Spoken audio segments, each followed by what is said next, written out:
Olá, bem-vindos. Eu sou Haroldo Maranhão, este é o canal Vejam os Sinais. Agradeço por ter você aqui comigo nesse tema em que eu reconheço que eu apelei um pouco para chamar a sua atenção, né?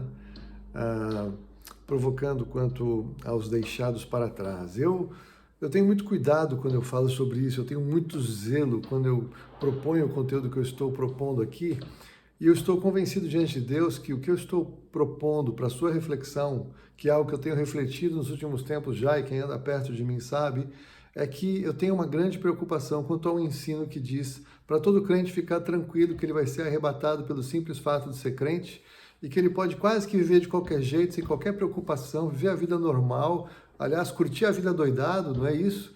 Porque está tudo bem, está tudo certo e tudo garantido quanto a ser livrado de todas essas coisas que virão. Então, quando eu comecei a pensar de uma maneira diferente, e aí eu comecei a agregar textos de uma maneira clara na Bíblia, eu não vou torcer textos para te apresentar o que eu tenho no meu coração, o que tem me levado a refletir e até mesmo me expor para compartilhar um tema que, de uma certa forma, é um tema confrontador com o pensamento mainstream normal de estudo de escatologia. Então eu penso que a minha contribuição é que o que eu digo não tem contraindicações. Eu vou demonstrar isso na sequência desses vídeos. Eu não sei, vou fazer uns 2, 3, 4 vídeos neste conteúdo deixados para trás, 1, 2, 3, assim sucessivamente, até eu ter esgotado o tema. Mas nesse primeiro vídeo eu quero simplesmente trazer para a sua reflexão algo que eu disse no vídeo anterior acerca das divergências doutrinárias do passado. Então, se você puder, eu te convido a assistir o meu vídeo imediatamente anterior a esse aqui nas minhas plataformas, né? E avaliar sobre as questões doutrinárias do passado e do futuro. Porque mostro que a igreja tem divergências acerca de doutrinas que vêm do passado, estudos já cristalizados, e que está tudo bem. Se o centro, se o foco é Jesus Cristo, salvação pela graça e por meio da fé, as divergências doutrinárias que nós temos, elas são aceitáveis para quando chegarmos diante do Senhor, receber a revelação dele de qual era efetivamente a doutrina correta. Mas a salvação continuará sendo pela graça e por meio da fé, não estou falando de salvação. No entanto, pensando no futuro, pensando na doutrina da escatologia, da profecia bíblica dos últimos dias, eu acho que é muita ousadia alguns irmãos escreverem e ratificarem para as pessoas, é assim. Por quê? Porque se estiverem errados, não haverá tempo de rever o que creram e que induziram pessoas a crer de uma maneira tão contundente. Nós estamos falando do futuro e há textos que permitem haver entendimentos divergentes acerca da agenda dos últimos dias. E por quê? Porque ainda não é o momento, nós estamos entrando nesse tempo, estamos nos aproximando desse tempo. Por isso que esse conteúdo tem aí aquecido meu coração para eu vir aqui neste espaço compartilhar com você alguns pontos que eu quero trazer para a sua reflexão. Hoje eu quero exclusivamente falar da questão da doutrina abraçada por algumas denominações acerca do arrebatamento, de um arrebatamento único. Vamos imaginar que então há um único arrebatamento. Então, o que é ponto pacífico? Ponto pacífico, ou pelo menos o mais predominante deles, é que a agenda dos últimos dias ela pressupõe por um prazo de 7 anos, em que estes 7 anos serão inaugurados com um acordo firmado pelo anticristo com muitos, envolvendo Israel. Então, isso diz respeito à profecia de Daniel, das 70 semanas de Daniel, no finalzinho do capítulo 9, eu vou colocar aqui os textos para você, mas veja, então, nós tivemos 62, 7 semanas que já se cumpriram até a entrada triunfal de Jesus em Jerusalém. Depois há um parênteses que os profetas do Velho Testamento não conheciam, que era a existência da igreja, né? A igreja que Jesus já vinha profetizando quando ele falou para Pedro que tu és Pedro, e sobre esta pedra, esta declaração de que ele era o Cristo, esta declaração era a pedra de esquina, a pedra fundamental sobre a qual Jesus iria edificar a sua igreja, e as portas do inferno não vão prevalecer contra ela, nunca prevaleceram e nem vão prevalecer contra a igreja verdadeira e fiel de Jesus Cristo. Então veja, Jesus já estava profetizando a existência da igreja antes de ela ser estabelecida, e aí a igreja começa então em Pentecostes, quando nós temos ali uma igreja de judeus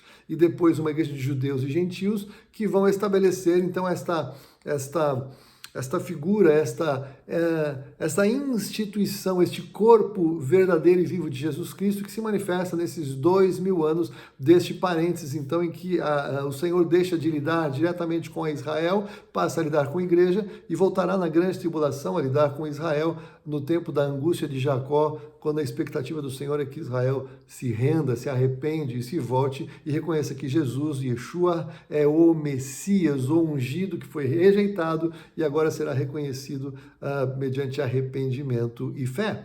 Então veja, neste período de 7 anos, é muito claro também textos da própria profecia de Daniel, textos que nós encontramos em Apocalipse, há uma divisão de 3 anos e meio, 42 meses, tempos e metade de um tempo. Estas figuras aparecem deixando claro que no meio deste período chamado de tribulação, alguns entendem a primeira metade como a grande tribulação e a segunda metade como a ira, ou apenas tribulação, tudo chamado de grande tribulação, o período então da tribulação separado da ira. O fato é que, segundo Paulo, nós não fomos destinados para a ira. Esta segunda metade não haverá, em hipótese alguma, alguém da igreja, embora possa haver salvação e arrependimento neste período, a igreja, em hipótese alguma, estará na ira. Não fomos destinados para a ira.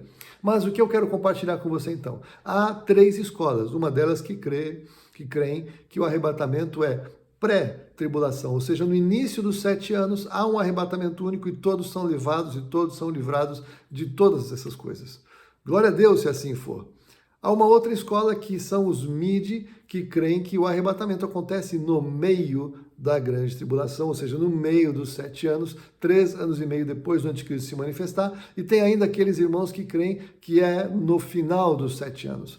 Eu não vou focar nesta última teoria, ou nesta última tese doutrinária, porque ela, para mim, ela contraria a questão de que nós não fomos destinados para a ira. Então, por esse motivo só, eu fico com as duas que, na minha concepção, veja, eu estou sempre compartilhando com vocês como eu creio, nós temos 2 teses doutrinárias defendidas por pessoas sérias, por pessoas que têm muito fundamento bíblico e que apresentam um arrebatamento pré e um arrebatamento no meio.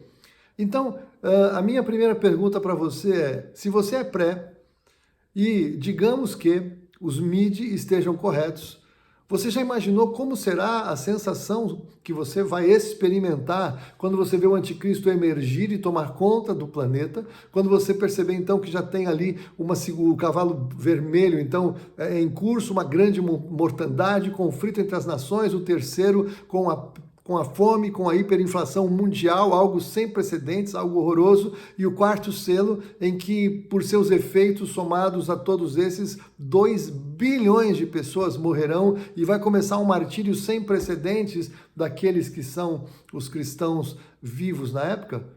Você já imaginou a sensação de angústia que os irmãos pré passarão achando que foram então deixados para trás? Será que o Senhor levou pessoas que eu não sei? Será que os crentes do meu relacionamento todos ficaram e eles foram levados então e nós ficamos? Será que...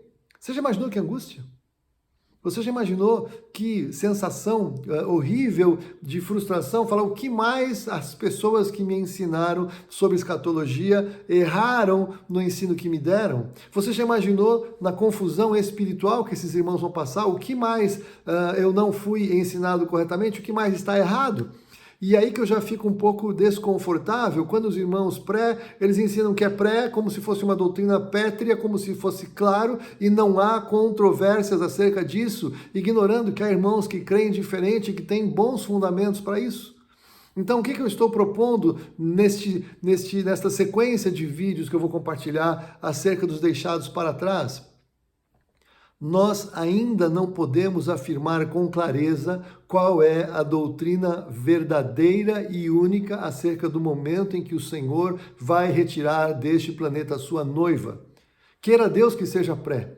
Há muitos argumentos para ver o arrebatamento pré. Eu, de certa forma, creio, como eu já disse aqui, em uma parte de um arrebatamento pré. Mas eu quero trazer para a sua reflexão o fato de que há 2 escolas hoje muito fortes, com bons argumentos e fundamentos, dizendo que A igreja eventualmente pode ser tirada, ou a noiva pode ser tirada logo no início da grande tribulação ou no meio da grande tribulação. Só isso, somente esse conflito que já é tão importante, ele é suficiente para as pessoas pararem e pensarem, bom, em quem eu creio? Qual é a escola que me dá conforto e segurança? Qual é a realidade que está adiante de nós como igreja, diante desse momento em que vivemos, que nós claramente percebemos que estamos nos últimos dias? Então, apenas neste vídeo, eu quero chamar a sua atenção que você precisa refletir se você crê que é pré ou que é mid, e jogar todas as suas fichas, fundamentado em textos bíblicos que você vai estudar e avaliar, e não em comer pela mão dos outros, é o que eu sempre falo,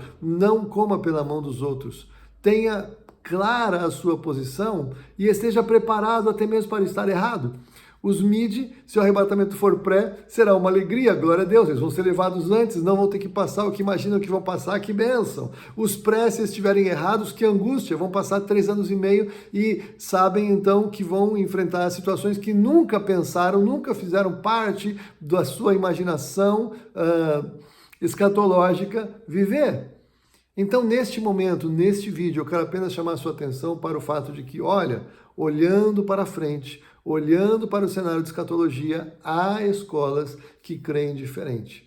Quer dizer que a Bíblia está errada? Não. Quer dizer que nós todos ainda não entendemos com clareza o que o Senhor colocou na Bíblia e propositadamente escondeu diante dos nossos olhos. Está revelado, está escrito, está lá. Nós agora que precisamos então de revelação para compreender, e já já eu tenho certeza estará claro para todos nós, porque o Senhor vai revelar através dos seus servos, os profetas, o que vai acontecer. Mas neste momento, é muito importante você avaliar como é a sua vida, qual é o seu futuro, o que você deve crer e por que você crê o que você crê acerca dos últimos dias. Eu quero estar aqui para contribuir com os seus estudos. Eu quero estar aqui para, justamente nesse momento, propor uma breve revisão ou reavaliação do que cremos e que recebemos por herança de estudiosos que viveram 100, 200, 300, 500, até 2.000 anos antes de nós. Então, a maneira de ler os textos sagrados, a maneira de entender o futuro até agora não era tão necessário assim, não havia tanta urgência assim,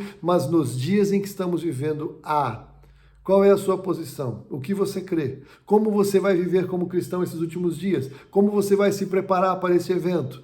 Este é o foco destes vídeos, este é o foco do meu conteúdo, este é o foco agora deste ministério que eu creio que eu tenho que abraçar nesses últimos dias, de falar com quem Deus me der para falar, tocar quem Deus me der para tocar, para preparar a noiva. A noiva tem que estar preparada para encontrar com o Senhor. E eu vou compartilhar com você no próximo vídeo o que eu penso acerca disso. Será que então são duas visões de um mesmo evento? Ou seriam duas partes de um mesmo evento? É isso que eu vou compartilhar nos próximos vídeos para a sua reflexão também. Como eu já disse, a minha maneira de crer não tem contraindicações. Você crendo no que eu vou compartilhar, você não será enganado, você vai estar preparado para qualquer cenário e você estará pronto para encontrar com o Senhor. Como é que eu posso dizer isso? Venha nos próximos vídeos, eu vou compartilhar com você. Se você sabe de alguém que tem dúvidas, que está estudando, alguém aí do seu relacionamento, que você acha importante ouvir sobre isso, refletir sobre isso, por favor, compartilhe aí o meu vídeo. Eu vou te agradecer muito. É importante ter mais gente refletindo e até mesmo questionando, discordando, claro, do que eu estou propondo aqui. Não há problema algum, isso faz parte desse momento. O nosso debate, ele deve ser amoroso e focado em agradar ao Senhor, para estarmos preparados para aquele dia. Por hora eu fico por aqui. Deus te abençoe. Até o próximo vídeo, se Deus quiser.